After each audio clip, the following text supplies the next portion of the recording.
2023 को अलविदा कह रहे हैं और साल 2024 का खुले दिल से स्वागत कर रहे हैं। ऐसे में जब हम पीछे मुड़कर देखते हैं कि कैसा रहा साल 2023, तो साल 2023 अपने आप में कई ऐतिहासिक उपलब्धियों को समेटे रहा। कई ऐसी खूबसूरत और प्रेरणादायक कहानियां देश भर से हमारे सामने आई, जिन्होंने हमें भारतीय होने पर गौरवान्वित होने का मौका दिया। देश भर से कई ऐसी खूबसूरत तस्वीरों को, कई ऐसी खूबसूरत कहानियों को आज भी हम समेट कर लेकर आए हैं, जिन्हें साल 2023 में बहुत ज्यादा दर्शकों का प्यार मिला। नमस्कार, मैं हूं शहला निगार और आप देख रहे हैं हमारा ये विशेष कार्यक्रम गुड न्यूज जज्बा इंडिया का। प्रधानमंत्री नरेंद्र मोदी ने लोगों से अपील की थी कि कचरे को कंचन में परिवर्तित करें और साल 2023 में अनेक ऐसी खबरें, ऐसी कहानियां हमारे सामने आईं, जिन्होंने दर्शकों का मन मोह लिया। कहीं सुपारी के भूसे से उसके जो रेशा होता है उससे खूबसूरत उत्पाद तैयार किए गए, विदेशों में एक बड़ी मार्केट खड़ी कर दी गई, तो कहीं बेकार पड़ी प्लास्टिक से बस स्टॉप बना दिया गया, तो कहीं बेकार पड़ी प्लास्टिक से खूबसूरत उत्पाद तैयार किए गए। जी हाँ, कुछ गांव के गांव संगठित प्रयास से स्वच्छता की ऐसी नजीर प्रस्तुत करने लगे जिसे दर्शकों ने खूब पसंद किया। इसके अलावा भी कई ऐसी खूबसूरत कहानियां रही जिन्हें दर्शकों का मिला भरपूर प्यार। आइए देखते हैं।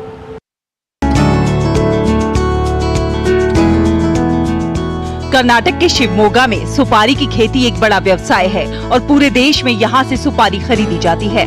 लेकिन सुपारी के साथ जुड़ा एक नया व्यवसाय देश विदेश में आकर्षण का केंद्र बन रहा है। सुरेश और उनकी पत्नी मैथिली ने सुपारी के भूसे के रेशे से कई अनोखे उत्पाद तैयार किए हैं और इसके जरिए वो लोगों को रोजगार का एक जरिया भी उपलब्ध करा रहे हैं। सुरेश सुपारी के रेशे से ये खूबसूरत सजावट की चीजें, ट्रे, प्लेट, हैंडबैग तैयार करते हैं। आज इन चीजों की देश विदेश में खूब मांग है।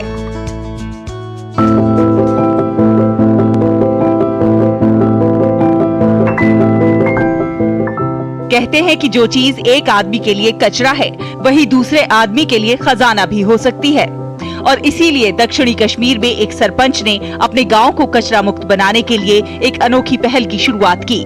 फारूक अहमद लोगों को कचरे के बदले में सोने के सिक्के देते हैं।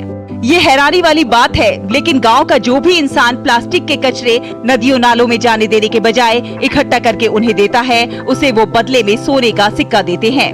हालांकि ये कचरा 20 क्विंटल से ज्यादा होना चाहिए। हमने गिव पॉलिथीन टेक गोल्ड का एक नारा दिया और उस नारे को हमने हाल ही में 2 गोल्ड कॉइन्स दी। हमने हर दिन जो है 2 घंटे इसमें रखा और 2 सफाई साथी हमने नियुक्त किए अपने इसमें हलके में। पंजाब के जिला फतेहगढ़ साहब के मंडल अमलोह के गांव ब्रोंगा जेर में सफल किसान बायोचर किल अभियान चला रहे हैं। ये किसान जानते हैं कि खुले में पराली जलाने से प्रदूषण होता है, जहां लोग सांस की बीमारियों के संपर्क में आते हैं, जबकि बायोचर किल प्रोजेक्ट द्वारा स्थापित भट्टी में फसल अवशेषों को जलाने से पराली, मक्की, गन्ना आदि की जो रहद होती है उससे निजात मिलती है। इससे बायोचर कंपोस्ट यानी कि कच्चा कोयला प्राप्त किया जाता है, जिसका उपयोग विभिन्न फसलों में बेहतर उपज प्राप्त करने के लिए किया जा सकता है। इसका जो फायदा है इस पर्टिकुलर सोल्यूशन का वो ये है कि जो इससे बायोचार बनता है उसमें कार्बन पूरा रिटेन हो जाता है। तो जो ओपन में आग लगाई जाती है उसके अगेंस्ट में यहाँ पे एक तो कार्बन पूरा रिटेन हो रहा है, प्लस जो बायोचार बन रहा है उसकी अपने आप में न्यूट्रिशन कैपेबिलिटीज बहुत है। मतलब सॉइल हेल्थ बढ़ाने में, सॉइल की जो गुणवत्ता है उसको बढ़ाने में, वाटर होल्डिंग की कैपेसिटी बढ़ाने में इसका बहुत बड़ा योगदान है।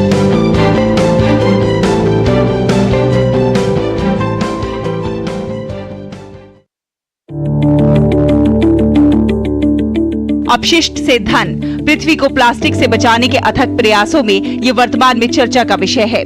तेलंगाना का एक छोटा सा गांव पर्यावरण की सुरक्षा के लिए प्लास्टिक को कम करने की दिशा में 3R को अपने जीवन में अपनाया है। ये है रिड्यूस, रीयूज और रिसाइकिल। और देखिए किस तरह ग्रामीणों ने पानी की बोतलों जैसे कि फेंके गए प्लास्टिक कचरे का उपयोग करके एक मिनी बस स्टॉप का निर्माण किया है। अब ये बस स्टॉप सभी की आंखों को भा रहा है और लोग यहाँ सेल्फी और फोटो लेने के लिए उमड़ पड़ते हैं। इस बस स्टॉप को बॉटल हब भी कहा जाता है।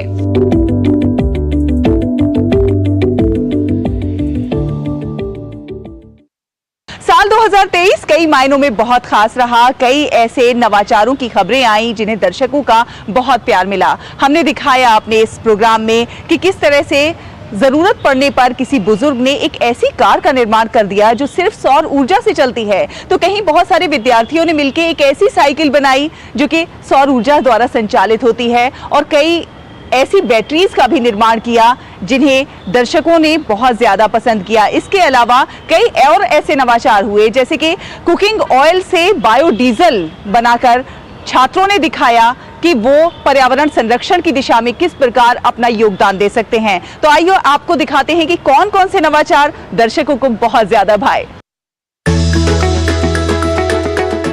मिलिए एंटनी जॉन से, जो पहले आवागमन के लिए एक इलेक्ट्रिक स्कूटर का उपयोग करते थे, लेकिन समय बीतने के साथ वो एक इलेक्ट्रिक कार चाहते थे जो उन्हें बारिश और धूप से बचा सके, और इसीलिए हरित प्रौद्योगिकी के समर्थक 67 वर्षीय करियर सलाहकार एंटनी ने जीवाश्म ईंधन के उपयोग से बचने के लिए अपने दम पर एक इलेक्ट्रिक कार बना डाली।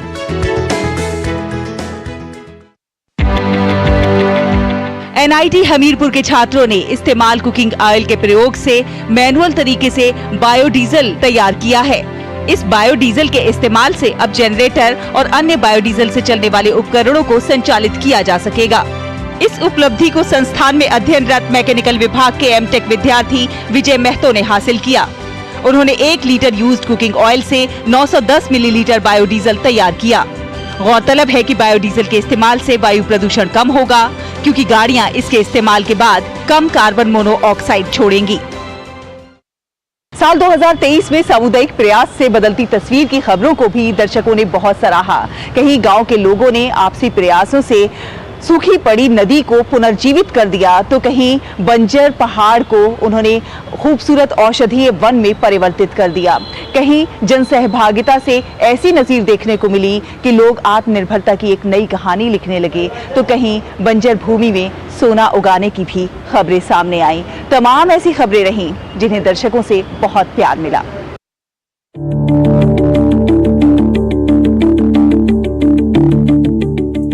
सामुदायिक प्रयास से बदलती तस्वीर देखनी हो तो मध्य प्रदेश के उमरिया में जरूर आइए, जहां ग्रामीणों ने आपसी प्रयास से किस तरह पहाड़ी बंजर भूमि को औषधीय वृक्षों के घने जंगल में तब्दील कर दिया है।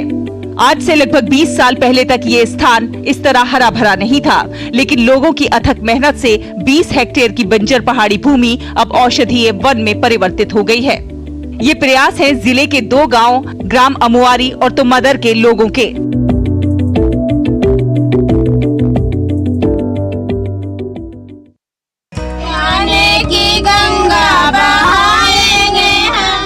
खेतों में गुनगुनाती गीत गाती ये महिलाएं विकास की एक नई इबारत लिख रही हैं।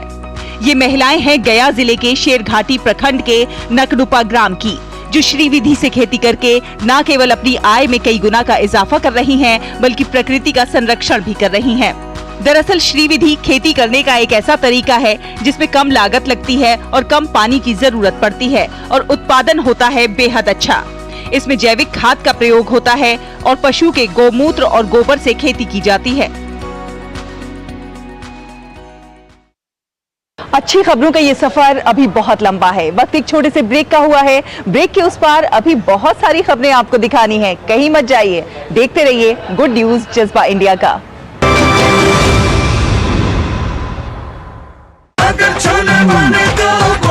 गोल्डी छोले मसाले, जहाँ जाए रिश्ते बनाए, जहाँ जाए रिश्ते बनाए, गोल्डी मसाले। मोदी सरकार की गारंटी, किसानों को हर साल रुपए 6,000, 11 करोड़ 80 लाख किसानों को अब तक 2,60,000 करोड़ रुपए की सहायता। हमारा संकल्प विकसित भारत। लाइफ में फाइनेंशियल आजादी के लिए एनपीएस जरूरी है। रिटायरमेंट में फाइनेंशियल आजादी रहे जारी, एनपीएस से आज ही करे तैयारी। एनपीएस जरूरी है। Sir 50,000 advance. और इतना कैश तो हम नहीं लाए, और आज बैंक भी बंद है। इलाज है डिजिटल पेमेंट का आसान सा डोर। लेकिन अरे घबराइए मत, सावधानी के साथ करेंगे तो कोई साइड इफेक्ट भी नहीं होगा। फोन लाइए मुझे, यहाँ फोन लगाइए। डिजिटल पेमेंट से लेन देन हो सकता है, आसान, सुरक्षित और तेज। मैंने तो इन्हें डिजिटल पेमेंट सिखा दिया है। आपने? क्योंकि आरबीआई कहता है कि डिजिटल पेमेंट अपनाओ, औरों को भी सिखाओ। दादी, आज भी आपकी चाय की दुकान बंद थी? 1 महीने से बीमार हूँ, काम बंद और इलाज का खर्चा अलग। आयुष्मान कार्ड नहीं बनवाया? नाम सुना है, कहाँ बनवाना है, कैसे बनवाना है, इस उम्र में भाग दौड़। कार्ड अभी बन जाएगा। आयुष्मान ऐप पर जाकर अपना या परिवार के सदस्य का नाम लाभार्थी सूची में ढूंढे, आधार, OTP या फेस ऑथ द्वारा ऑथेंटिकेट करें, डिटेल्स भरें, अब मोबाइल से फोटो खींचकर अपलोड करें। बन गया। अब ठीक होकर अपने हाथ की चाय पिला दो। और एक प्रकार से PM जय अब गरीबों की जय बन गई है। 5 लाख तक के मुफ्त उपचार की गारंटी, स्वास्थ्य का वरदान आयुष्मान। हम अपना भविष्य खुद बनाएंगे, हम अपना भाग्य खुद तय करेंगे। भविष्य का भारत आप ही के हाथों में है। अब भी मौका है देश के निर्माण में एकजुट होने का। वो कहते हैं ना, देर आए दुरुस्त आए। करदाता कृपया ध्यान दें, यदि आपने अब तक निर्धारण वर्ष 2023-24 की अपनी टैक्स रिटर्न फाइल नहीं की है तो लेट फीस के साथ 31 दिसंबर 2023 तक आप अपनी टैक्स रिटर्न फाइल कर सकते हैं। और यदि आपने निर्धारण वर्ष 2023-24 की अपनी टैक्स रिटर्न ड्यू डेट से पहले फाइल की थी तो आप अपनी रिवाइज्ड रिटर्न बिना लेट फीस के 31 दिसंबर 2023 तक फाइल कर सकते हैं। याद रखें, निर्धारण वर्ष 2023-24 की टैक्स रिटर्न भरने की अंतिम तिथि है 31 दिसंबर 2023। प्रत्येक आय करदाता एक राष्ट्र निर्माता। ब्रेक के बाद एक बार फिर आप सभी का बहुत बहुत स्वागत है। आप देख रहे हैं गुड न्यूज जज्बा इंडिया का। ये जरूरी नहीं कि उजाला सिर्फ चिरागों से ही हो, शिक्षा से भी होते हैं कई घर रोशन। और इसी रोशनी की चमक में 4 चांद लगे साल 2023 में, जब शिक्षा की अनूठी मुहिम की कई खूबसूरत तस्वीरों ने दर्शकों का मन मोह लिया। आपको दिखाएंगे शिक्षा में गृहिणियों का योगदान, तो आपको दिखाएंगे कि किस प्रकार बाल मजदूरी से बचाने के लिए युवाओं ने उठाया बच्चों को शिक्षित करने का बीड़ा। साथ ही साथ आपको दिखाएंगे कि किस प्रकार जो कूड़ा बीनने वाले बच्चे हैं उनके हाथों में कॉपी और कलम पकड़ाया गया, उनको शिक्षित करने का बीड़ा उठाया गया। आपको ये भी दिखाएंगे कि किस प्रकार प्राचीन गुरुकुल की तर्ज पर अरुणाचल प्रदेश में चल रहा है एक स्कूल, जहां पर बच्चों को रीति रिवाज से जोड़ा जा रहा है, उन्हें परंपरा का भी ज्ञान दिया जा रहा है। देश भर से अनेक खूबसूरत तस्वीरें, आइए देखते हैं।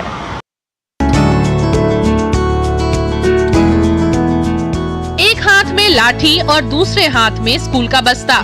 चौंके मत, महाराष्ट्र के ठाणे जिले के एक गांव में कुछ खास स्टूडेंट्स पढ़ाई करने निकले हैं। इस स्कूल को आप बुजुर्ग महिलाओं या दादी और नानी का स्कूल कह सकते हैं। इनकी उम्र भले 60 से लेकर 90 साल तक की हो, लेकिन पढ़ाई को लेकर इनका उत्साह एकदम बचपन वाली फीलिंग लेकर आता है। मुंबई से तकरीबन 180 किलोमीटर दूर है ठाणे। यहाँ के मुरवाड़ इलाके में एक ऐसा स्कूल है जहाँ के स्टूडेंट्स 60 साल से अधिक उम्र की बुजुर्ग महिलाएं हैं। स्कूल का नाम मराठी में है आजी बाईची शाला, जिसका हिंदी में मतलब है बुजुर्ग महिलाओं की पाठशाला। जिस उम्र में नानी दादी अपने नाती पोतों को स्कूल भेजने के लिए तैयार करती हैं, उस उम्र में ये खुद स्लेट, पेंसिल और किताबें लेकर पढ़ने जा रही हैं, वो भी पूरे यूनिफॉर्म में। स्कूल में लगभग 30 दादी माँ है, पढ़ने के लिए आती है रोज।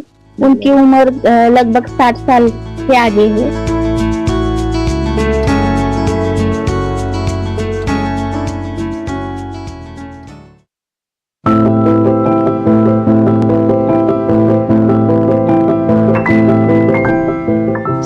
सक्रिय रूप से क्षेत्रीय बोलियों को सीखते और योग ताइक्वांडो में हाथ आजमाते युवा सेपा अरुणाचल प्रदेश के पास रंग गांव में स्थित एक स्थानीय गुरुकुल शैली स्कूल के विद्यार्थी हैं। जी हां, ईस्ट कामेंग जिले के रांग गांव में बीते करीब 2 साल से संचालित किया जा रहा है न्यूबू न्यागम येर को अरुणाचल प्रदेश का पहला ऐसा औपचारिक स्कूल जहां गुरुकुल शैली में बच्चों को मौलिक जनजातीय संस्कृति, भाषा और विरासत संबंधी शिक्षा दी जा रही है।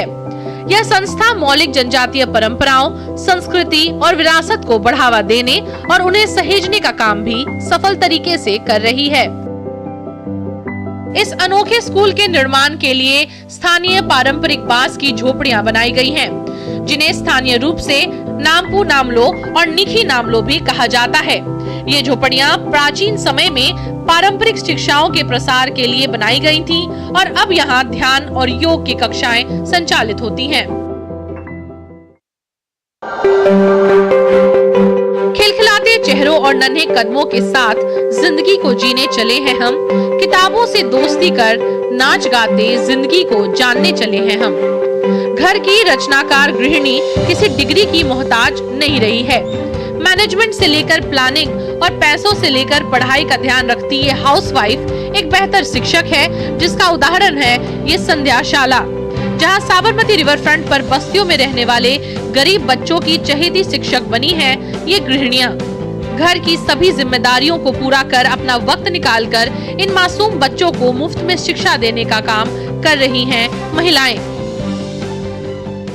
यहाँ पे आने का मेरा मकसद यही है कि इन बच्चों को हम कुछ सिखा सके, क्योंकि मेरे हिसाब से पढ़ाई एक ऐसा जरिया है जिससे बच्चे आगे आ सकते हैं। बच्चे आगे आते तो वो सिर्फ अकेले ही नहीं आते, उनकी पूरी फैमिली आगे आती है, उनकी पूरी कम्युनिटी आगे आती है। नानी तेरी मोरनी को मोर ले गए, बाकी जो बच्चा था काले चोरे गए। मैं बड़ी होके पुलिस बनूंगी। इन मासूम आंखों में पलते सपनों को उड़ान देकर किताबी शिक्षा को रोचक तरीकों और प्यार से पढ़ाती ये गृहिणियां इनकी शिक्षक के साथ साथ दोस्त भी हैं और इसी वजह से स्कूल में 7 घंटे पढ़ने के बाद भी इन बच्चों को यहाँ आना पसंद है।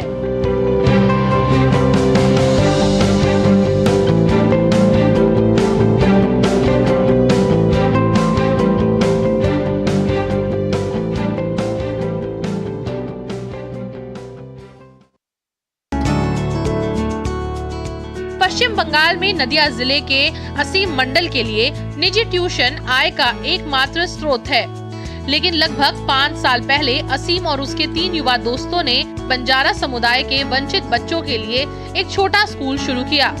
दरअसल बंजारा समुदाय एक अस्थायी कॉलोनी में रह रहा है जो कल्याणी सिल पंचल स्टेशन के सामने स्थित है।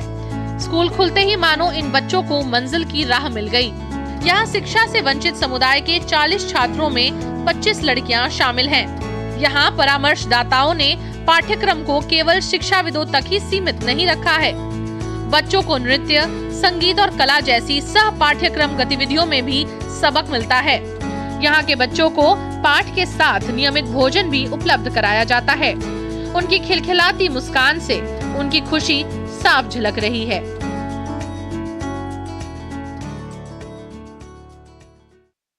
हमारे देश के लोगों में प्रतिभा की कोई कमी नहीं है, बस ज़रूरत है उन्हें एक छोटा सा मौका मिलने की। और जब भी हमारे देश के लोगों को मौका मिलता है वो अपनी प्रतिभा से इतना कुछ खास करके दिखाते हैं कि लोग उनके हौसले और जज्बे को सलाम करते हैं। ऐसी ही कई तस्वीरें साल 2023 में देखने को मिली। साल 2023 में ट्रांसजेंडर्स के सशक्तिकरण की कहानियों को दर्शकों ने खूब सराहा, तो दिव्यांगों के हौसले और जज्बे को भी लोगों ने सलाम किया।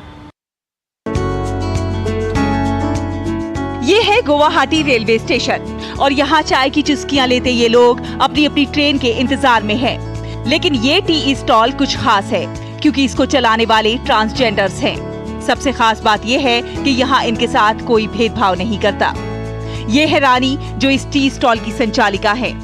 इसको चलाने की सारी जिम्मेदारी रानी के ही कंधों पर है। रानी का मानना है कि समाज की मुख्य धारा से जोड़कर और रोजगार के अवसर उपलब्ध कराकर ही ट्रांसजेंडर्स की दशा और दिशा दोनों में आमूलचूल परिवर्तन लाना संभव है। पहले जैसे रास्ता में घूमता था, कोई कोई ऐसे चढ़ाता था, दूसरा तो उल्टा सीधा बोलता था, मन में दुख लगता था। अभी ऐसा नहीं है क्योंकि दुकान में बैठा हूँ, एक लड़की को जैसे इज्जत करके बात करके दुकान से चीज़ खरीदता है, हम लोग को भी ऐसा इज्जत देके के रेस्पेक्ट करके सामान लेता है, हम लोग देते हूँ, बहुत अच्छा लगता है।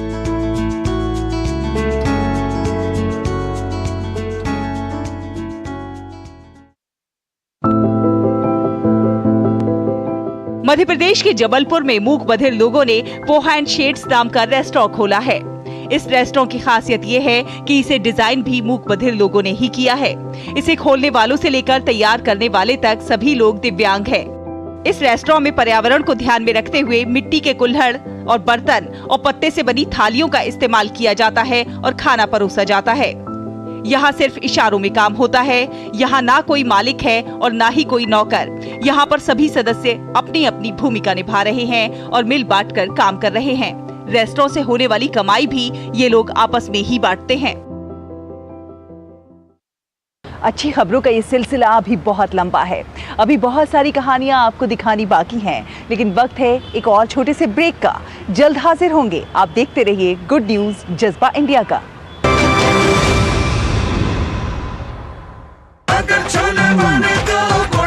गोल्डी छोले मसाले, जहाँ जाए रिश्ते बनाए, जहाँ जाए रिश्ते बनाए, गोल्डी मसाले। लाइफ में फाइनेंशियल आजादी के लिए एनपीएस जरूरी है। रिटायरमेंट में फाइनेंशियल आजादी रहे जारी, एनपीएस से आज ही करे तैयारी। एनपीएस जरूरी है। मोदी सरकार की गारंटी, हर घर पहुंचेगा नल से जल। अब तक 13.5 करोड़ से अधिक नल कनेक्शन। हमारा संकल्प विकसित भारत। हम अपना भविष्य खुद बनाएंगे, हम अपना भाग्य खुद तय करेंगे। भविष्य का भारत आप ही के हाथों में है। अब भी मौका है देश के निर्माण में एकजुट होने का। वो कहते हैं ना, देर आए दुरुस्त आए। करदाता कृपया ध्यान दें, यदि आपने अब तक निर्धारण वर्ष 2023-24 की अपनी टैक्स रिटर्न फाइल नहीं की है, तो लेट फीस के साथ 31 दिसंबर 2023 तक आप अपनी टैक्स रिटर्न फाइल कर सकते हैं। और यदि आपने निर्धारण वर्ष 2023-24 की अपनी टैक्स रिटर्न ड्यू डेट से पहले फाइल की थी, तो आप अपनी रिवाइज्ड रिटर्न बिना लेट फीस के 31 दिसंबर 2023 तक फाइल कर सकते हैं। याद रखें, निर्धारण वर्ष 2023-24 की टैक्स रिटर्न भरने की अंतिम तिथि है 31 दिसंबर 2023। प्रत्येक आय करदाता एक राष्ट्र निर्माता। ब्रेक के बाद एक बार फिर आप सभी का बहुत बहुत स्वागत है। आप देख रहे हैं गुड न्यूज जज्बा इंडिया का। साल 2023 अपने आप में कई खूबसूरत यादों को समेटे हुए है। कई शानदार तस्वीरें जिन्होंने दर्शकों का दिल जीत लिया। जी हाँ, सेवा परमो धर्मा के जज्बे को चरितार्थ करती कई कहानियां दर्शकों को बहुत पसंद आईं। कहीं उम्र की सीमाओं को पार कर लोग एक दूसरे की मदद को आगे आए, एक दूसरे की मदद के लिए हाथ आगे बढ़ाए, तो कहीं भूखे को भोजन खिलाने का बीड़ा उठाया कई लोगों ने। कई ऐसी तस्वीरें जिन्होंने भावुक होने को मजबूर कर दिया। जी हाँ, ऐसी भी तस्वीरें आई जब मेडिकल इमरजेंसी जहाँ पर नहीं पहुँच पा रही है, वहाँ पर मेडिकल इमरजेंसी की सहूलत पहुँचाने के लिए एक महिला ने एक मेडिकल एम्बुलेंस ही बना डाली। बहुत सारी तस्वीरें जिन्होंने लोगों का दिल जीता। आइए देखते हैं। जज्बे के आगे उम्र कोई मायने नहीं रखती। इसी बात को चरितार्थ कर रही हैं वडोदरा की नर्मदा बेन, जिनकी उम्र 84 साल है और सेवा ही उनके जीवन का एकमात्र लक्ष्य रहा है। और इसीलिए नर्मदा बेन भूखे, बेसहारा और निराश्रित लोगों का सहारा बन उनके जीवन में रोशनी बिखेरने का काम कर रही हैं। वो रोजाना सुबह 4 बजे उठकर 250 से 300 लोगों के लिए खुद खाना बनाती हैं और अलग अलग इलाकों में फुटपाथ पर रहने वाले अस्पताल के मरीजों और उनके रिश्तेदारों को खाना पहुँचाते हैं। राहगीर भी उनकी सेवा में शामिल होते हैं। नर्मदा बेन अपने सहयोगियों के साथ मिलकर रोजाना दाल, चावल, खमन और शीरा जैसे व्यंजन बनाती हैं और फिर काशी विश्वनाथ, बादामी बाग, कीर्ति मंदिर और मांडवी जैसी जगहों पर जाकर पूरे सम्मान के साथ लोगों को खाना परोसती हैं।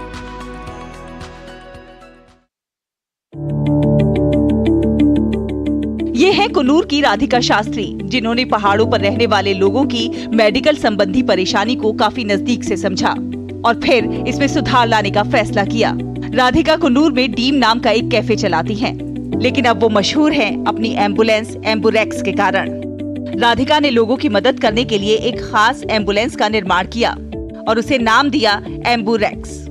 आज ये एम्बुलेंस हजारों ट्रिप्स कर चुकी है और लगातार लोगों की जान बचाने और उनकी सेहत से जुड़ी रोजाना की दिक्कतों को दूर करने का काम कर रही है।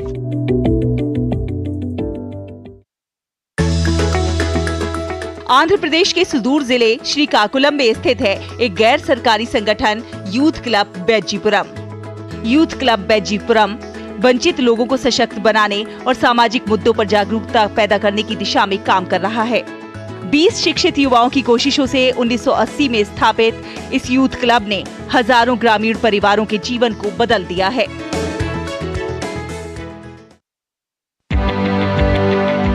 तमिलनाडु के कोयम्बटूर के रहने वाले लोगनाथन के प्रयास भी बहुत खास हैं, जिन्होंने असहाय बच्चों की मदद करने के लिए टॉयलेट तक साफ किया। अपनी लगातार कोशिशों से वो समाज में बड़ा परिवर्तन लेकर आए हैं। बेजुबान जानवरों और पशु पक्षियों से प्रेम की भी कई खूबसूरत तस्वीरों ने साल 2023 में सभी के दिलों को छुआ।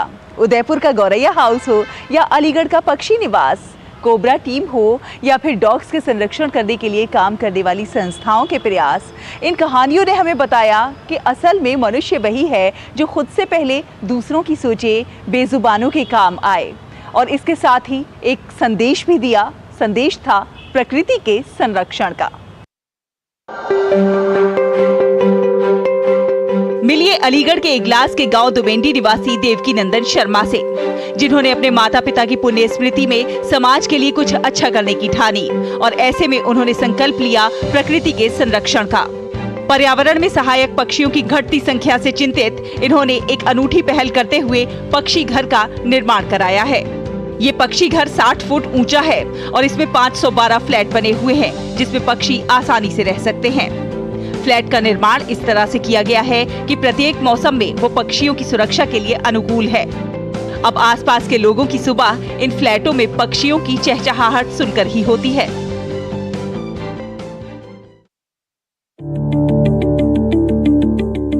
आज से लगभग 15 साल पहले तक नन्ही सी चिड़िया गौरैया सुबह सवेरे ची ची चू चू करती दिखाई दे जाती थी, लेकिन आज लोग इसकी आवाज तक सुनने को तरस रहे हैं।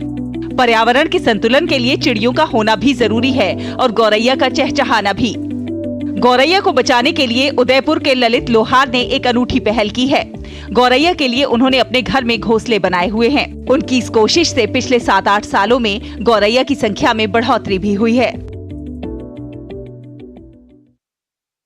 ये तो बस एक झांकी है। अनेक ऐसी खबरें रही जो साल 2023 में दर्शकों को बहुत ज़्यादा पसंद आई, लेकिन आधे घंटे के इस प्रोग्राम में इतनी सारी खबरों को समेटकर आप तक पहुंचा पाना मुश्किल था, इसलिए कुछ चुनिंदा खबरों को हमने आप तक पहुंचाया। उम्मीद है आपको हमारा प्रोग्राम बहुत पसंद आया होगा।